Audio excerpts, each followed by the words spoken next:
This is Mr. W speaking to all my fellow investigators out there. I invite you to leave behind what you think you know. Close your eyes, let the static of the world fade, and follow me into a story that brushes the edge of reality. Tonight, we turn our gaze towards a curious intersection of human will, collective imagination, and the strange forces that seem to lie just beyond the veil of our ordinary reality. We delve into an experiment that sought not to find a ghost, but to perhaps create one. Imagine, if you will, a group of intelligent, grounded individuals gathering not in dusty attics or ancient manor houses, but in a well-lit room in Toronto in the early 1970s. These were not fervent believers or self-proclaimed psychics. Among them sat an industrial designer, an accountant, a housewife, a bookkeeper, a sociology student, even the former chairperson of Mensa. Led by Dr. A.R.G. Owen of the Toronto Society for Psychical Research, their objective was audacious. Could they, through sheer focus and collective belief, conjure a phantom into being? Their first step was critical. To ensure that any subsequent phenomena were not attributed to a pre-existing spirit, they invented a character entirely. They crafted a detailed biography for a fictional figure they named Philip Aylesford. Philip was an aristocratic Englishman from the mid-1600s, living during the turbulent time of Oliver Cromwell. He was a royalist, a supporter of the king, and a Catholic. His life, as they wove it, was marked by tragedy. He was married to a woman named Dorothea, described as beautiful but cold and frigid. While riding near his estate, Diddington Manor, Philip encountered a beautiful gypsy girl, Margot, and fell instantly in love. He secretly brought her back to live near his family home. But his secret was discovered by Dorothea, who accused Margot of witchcraft and stealing her husband. Afraid for his reputation and possessions, Philip failed to defend Margot at her trial, and she was tragically burned at the stake. Stricken with remorse, Philip would pace the battlements of Diddington in despair. Finally, overwhelmed by agony, he cast himself from the battlements, his body found below one morning. The group even deliberately introduced historical inaccuracies into this story, just to emphasize its fictional nature. One member drew a portrait of this invented man. With Philip's life firmly established in their minds, the group embarked on the next phase, contact. Beginning in September 1972, they held weekly sittings. They would discuss Philip, meditate on him, and try to visualize him, almost attempting a collective hallucination. These initial sessions, conducted in full light, continued for about a year with no discernible results. Some members occasionally felt a presence, but there was no clear communication. Persistence, however, is often key in investigations of the unknown. Drawing on research into methods used in 19th century seances, the group changed their tactics. They dimmed the lights, sat around a table, sang songs, told jokes, and created a more relaxed, atmospheric environment, even surrounding themselves with objects evocative of Philip's time. This shift, they noted, proved fruitful. During one session, a distinct rap was heard on the table. It seemed to come from within the woodwork. Was it Philip? They asked. A single rap responded, their agreed-upon sign for yes. Two raps would mean no. From that moment, Philip seemed present. Through this simple code, they conversed, confirming details of his fictional life, and even gaining insight into a personality, conveyed by the enthusiasm or hesitancy of the knocks. Loud raps came for obvious answers, while feebler, delayed responses occurred when the group members were unsure of the correct fictional detail. They noted that anything Philip knew could usually be traced back to information already known by the group, suggesting the responses were stemming from their own collective subconscious. But the phenomena didn't stop at raps. The table itself became a focal point for extraordinary activity. It would slide across the thick carpet, rock, tilt on two legs, or even dance on one. They tried pushing it themselves, but couldn't replicate its spontaneous movement. The table would move towards latecomers, or even trap members in a corner. They observed subtle electric or alive qualities when Philip was present. A cool breeze would blow, and Philip could start and stop it on command. The lights in the room would dim or brighten instantly when asked. Sometimes, a fine mist formed over the table. During one session, a piece of candy placed on the table remained stuck even when the table tilted to a 45-degree angle.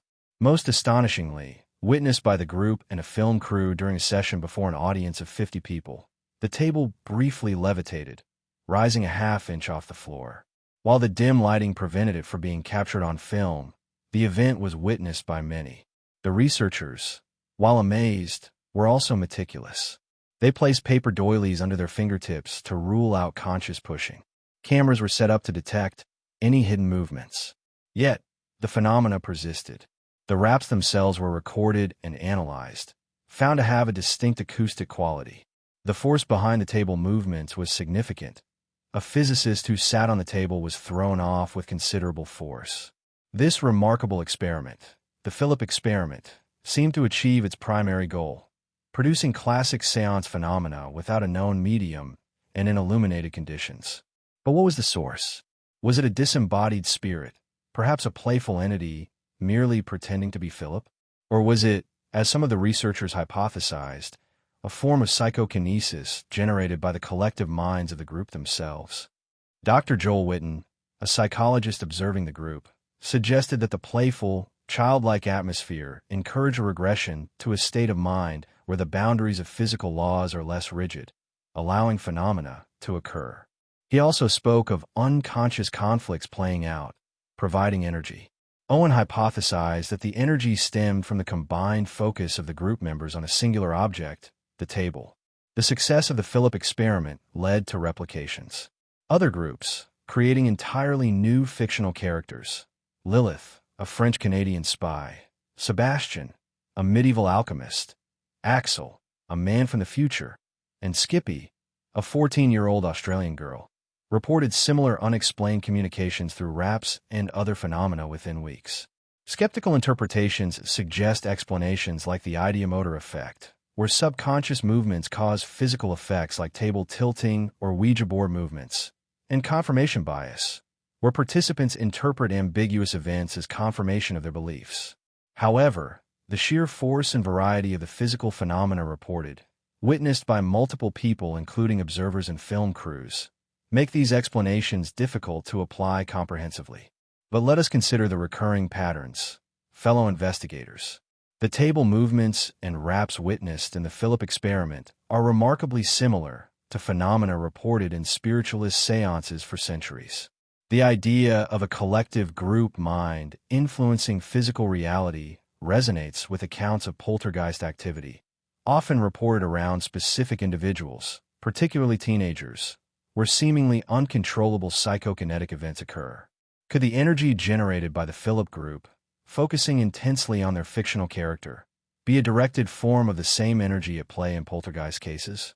Furthermore, the creation of a fictional entity that seems to take on a life and personality echoes the concept of a tulpa, a being created through concentrated mental or spiritual discipline.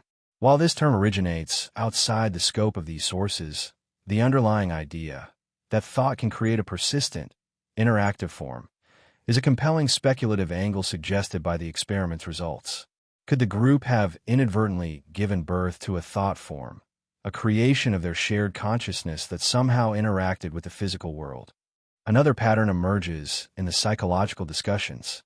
Dr. Witten's observation about the group's childlike creativity and regression connects to the idea that certain states of mind, perhaps less constrained by adult skepticism, might be more conducive to interacting with these unknown forces. The dread central source touches upon the profound psychological impact of grief and how the bereaved may will visions or feelings of the departed, suggesting a deep connection between intense human emotion, consciousness, and perceived paranormal experiences. Philip's story, filled with tragedy and remorse, certainly tapped into powerful emotional themes. Could the very act of collectively immersing themselves in this sorrowful narrative have been a source of the energy or psychological state required for the phenomena? The Philip experiment, therefore, stands not just as an isolated oddity, but as a fascinating case study that seems to touch upon fundamental questions raised by a wide range of unexplained phenomena. It suggests that perhaps the human mind, alone or collectively, possesses latent abilities we barely understand. It blurs the line between the internal world of thought and the external world of physical reality. It raises the possibility that some ghostly manifestations might be less about the spirits of the dead and more about the complex, powerful workings of the living human psyche. The experiment left its participants changed, some reporting increased social growth and self-confidence. They became a close-knit group, like family. When Sid jokingly threatened to send Philip away, the phenomena ceased, only to be coaxed back the next session, suggesting a connection to the group's collective will or belief, reinforcing the idea that their creation could potentially be unmade by a shift in their focus. What does this all mean, fellow investigators? Does the Philip experiment and its successful replications point to a powerful, untapped psychokinetic potential within us all? Do they suggest that belief and focus can, in some mysterious way, shape reality? Or did the group inadvertently open a door, allowing something else to step through and play the part of their fictional creation? While the sources present differing viewpoints, from attributing the phenomena to the human subconscious and psychokinesis to the possibility of contacting a genuine spirit entity, the definitive answer remains elusive. So we are left to ponder, fellow investigators, the true nature of the forces at play in our reality. If the human mind, collectively focused, can seemingly conjure interactive physical phenomena, what are the boundaries of consciousness itself? What other mysteries lie dormant within us, waiting to be uncovered?